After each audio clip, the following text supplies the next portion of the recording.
Tropical update as of 2:30 p.m. PST, August 2nd. And we got something interesting off the east coast of the United States. 95L has formed from a non-tropical area of low pressure along a front boundary 180 miles off the coast of North Carolina. It's moving east-northeastward at around 10 miles per hour. Some additional environment is possible before it becomes less conducive for development. And we're going to show you it. That's a Gill. Here it is. Here's 95L. And clearly it has an LSC. Westerly winds to the south based on a buoy. We can show you the buoy, which is right there. It's already closed. I mean, it's about 75% of the way there. I expected it had east-northeast without the sea over the next 72 hours.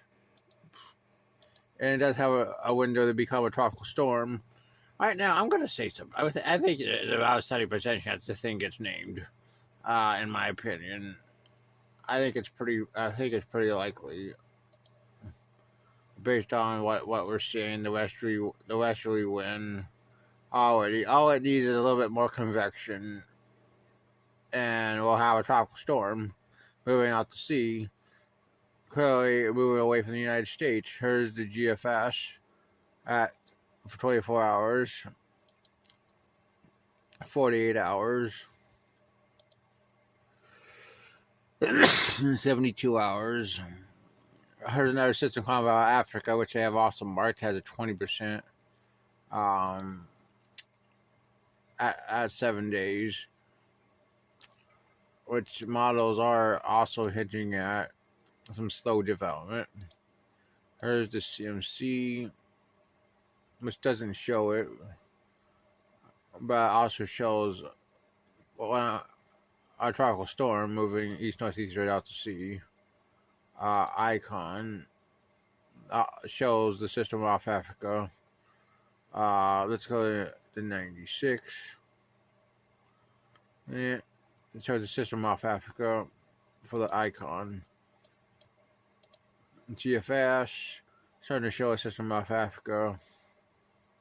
Try another little system forming in the southwestern Atlantic. Some of these models do, and it takes it close to South Carolina at 120 hours. This system, the CMC doesn't show it. ECMWF doesn't show it. So we'll have to see. But this system could actually be a threat to the United States if it does form, as the GFS shows it forming. It doesn't really do much with the Cape Verde system up to 144 hours. I mean, that's the ECMWF. This is the CMC.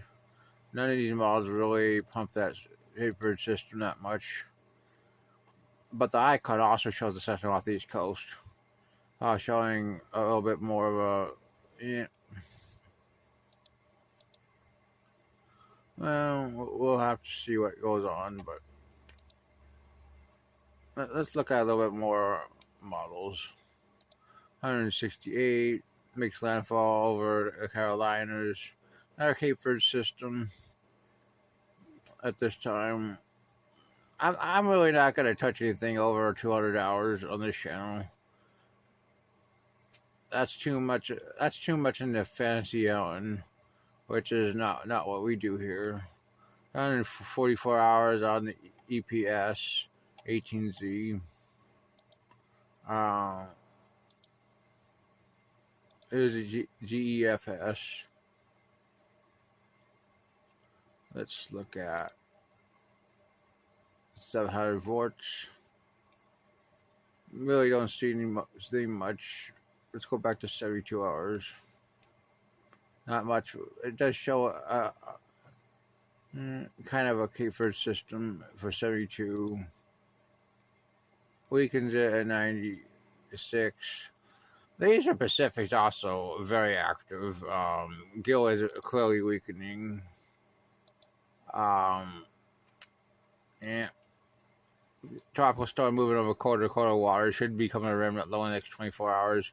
This other system right here is going to become our next tropical storm. Um, it has an 80-90% chance of formation. It's 90E now. Another system long term now has 50%. I mean, it keeps pumping and pumping and pumping in storms. I mean, here's a picture of Gill. Definitely on its way out. We could show you 90L, which is starting to form. Not quite there. Anyways, here's 48 hours for 90L. There's 72 hours for 90L. And here's the system forming Gulf Canada pack. There's 120 hours for the Gulf Canada pack in the next system. CMC shows about the same thing. Good agreement. I'm going to say something. There's a 90% chance for 90L, and I'd say at least 60 for the other system. Well, that's your tropical update.